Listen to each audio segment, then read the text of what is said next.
बोले भारत माता की वंदे मातरम। गौ माता की जय हो। गौ माता की जय हो। गौ माता की जय हो। व्यासपीठ पर विराजमान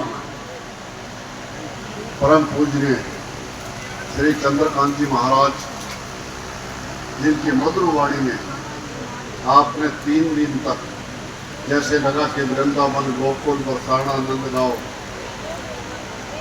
और ये मानिए कि कुरुक्षेत्र धर्म क्षेत्र सभी आपके उच्चारणा गांव में आ गए। मैं हार्दिक अभिनंदन करता हूं, स्वागत करता हूं। हमारे बीच में पूज्य स्वामी वजीरानंद जी महाराज किसी परिचय के मोहताज नहीं है।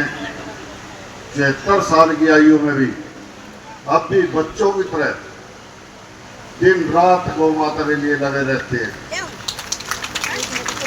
उचाना में गौशाला, जुलाना में गौशाला, सफीदों में गौशाला, कापड़ों में गौशाला और अनेकों जगह गौशाला। गौ माता की सेवा ही जिनका जीवन है। बाबा फुल्लू साहब की कर्म भूमि, स्वामी गोरक्षानंद जी की कर्म भूमि पर कार्य करते हुए दिन रात कार्य कर रहे हैं। ऐसे संत को मैं चरणों में नमन करता हूँ। इन्हीं के साथ साथ भाई राकेश जैन जी छात्रवाड़े यहाँ उद्योगपति हैं। भाई नीरज नागपाल जी, किस्मत जी मौर छात्रवाड़े, सत्यनारायण जी पुजारी, राजवीर जी, डॉक्टर राजवीर जी जिला संयोजक गौ सेवा गतिविधि हमारे बीच में है। गौ सेवा के लिए लगे रहते हैं। सुरा हांसी प्रबंधक गौशाला, जिले सिंह जी मिस्त्री, देशराज शर्मा जी, ओमदास शर्मा जी, रामदास शर्मा जी, सतपाल सिंधु जी, विनोद वशिष्ठ जी बहुत मेहनत कर रहे हैं। मास्टर मोहंती सिंह जी, वीरेंद्र खटकर जी, प्रदीप पत्रकार जी, नफे सिंह फौजी जी, विनोद बंसल जी, श्रीमती वीरू बंसल जी, अवनीत जी शोकन, यजवेंद्र जी कादियान, सभी का हार्दिक अभिनंदन करता हूं। और मातृ शक्ति आज बड़ी संख्या में यहाँ आई है, मैं उनका हृदय से बहुत बहुत अभिनंदन करता हूं। आज हम गौशाला में बाबा दूधाधारी, जिनका नाम ही बाबा दूधाधारी गौशाला है, जहाँ दूध की नदियाँ बहती हो, गौ माता का आश्रय हो, गौ माता का स्थान हो, ऐसे पवित्र स्थान पर गौ माता की सेवा के लिए, गौ माता की कथा के लिए, गौ माता के बारे में बताने के लिए हमारे बीच में श्री चंद्रकांत जी महाराज, जिनकी ओजस्वी वाणी आपने सुनी, जिनके चेहरे के भाव भी वही थे। कोई पुस्तक लिए नहीं बैठे थे, वो मन से भाव जो निकल रहे थे वो आपके सुना रहे थे। महापुरुषों के बारे में रानी झांसी, लाला लाजपत राय और जगतगुरु शंकराचार्य जी महाराज, अनेकों उनके बारे में, उनको मायों ने जन्म दिया था, उन माँ के बारे में बता रहे थे। ऐसे गौ माता की कथा श्रवण करते हुए हम भी अपने जीवन में उतारें। गौ माता को अपने जीवन में माँ भी कहे और कचरे के ढेर पे भी रहे, ऐसा ना हो। माँ को कचरे के ढेर पे, माँ को घर से निकाला किसने? अगर मैं हाथ खड़े करवाने शुरू करूं अभी कि आज से 40 साल पहले किस किस के घर में गौ माता थी, एक बार हाथ खड़ा करेंगे? अब देखिए कितनी बड़ी संख्या में आज कितने घरों में एक बार हाथ खड़ा करें। केवल 10% मुश्किल से आ रहा है।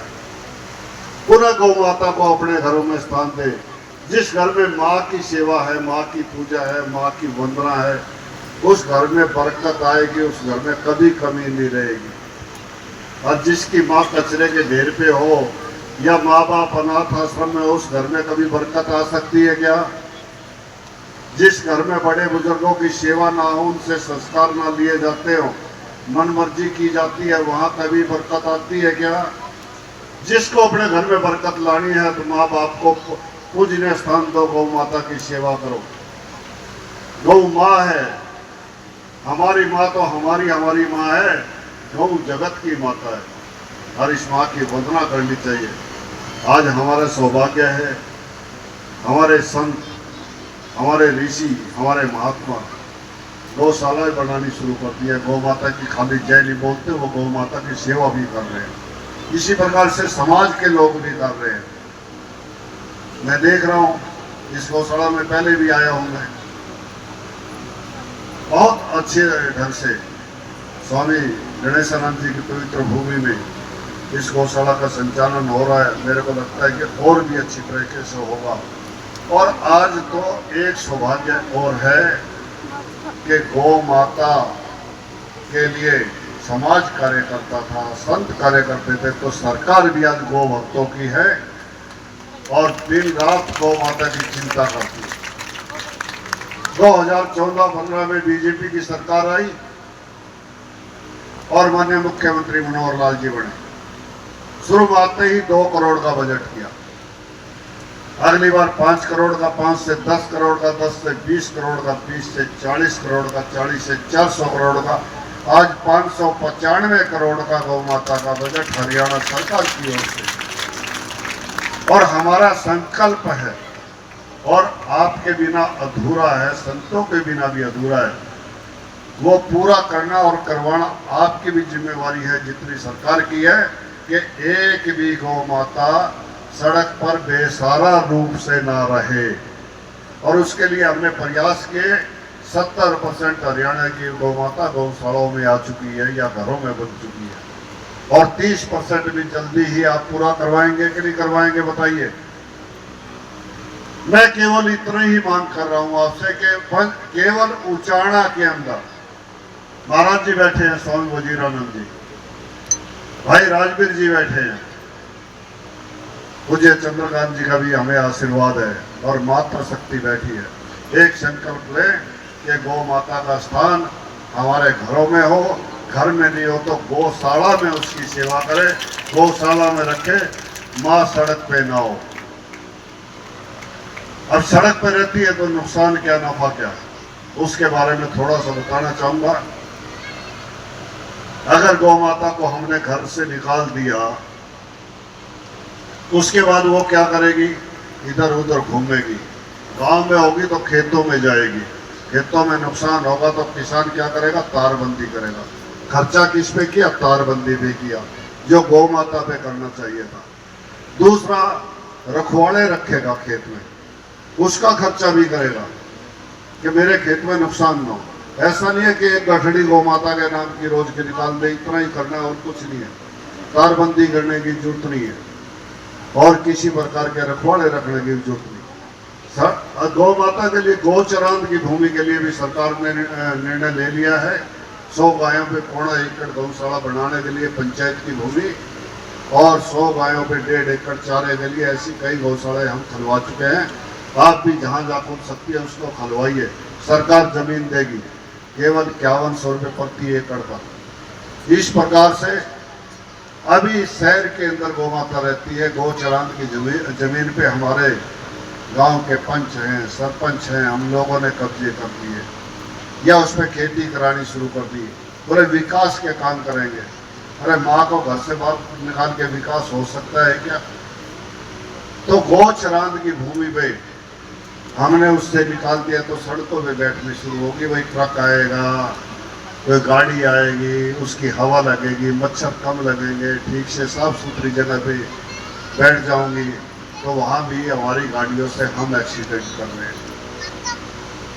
और एक्सीडेंट भी ऐसा, किसी का एक ही लड़का और गाड़ी में जा रहा हो और गाड़ी का एक्सीडेंट हो जाए, मोटरसाइकिल का हो जाए और वो चला जाए, तो उस परिवार पे क्या बीतती है, उस परिवार का जीवन कैसा रहता है, आगे चिंतन करके देखना। उसी प्रकार से गौ माता जिसका पैर कट गया, जिसके पेट पे चोट लग गई, जिसका सींग टूट गया, जिसका माथा फूट गया एक्सीडेंट में, वो सारी जिंदगी उसके अंदर आप इलाज करते हो, आपने चिकित्सालय बना लिया। उससे पहले अगर आप ले आते तो इसकी चिकित्सालय की जरूरत नहीं पड़ती, वो 4 पैरों पे खड़े होकर सुख शांति से रहती और आपको आशीर्वाद देती।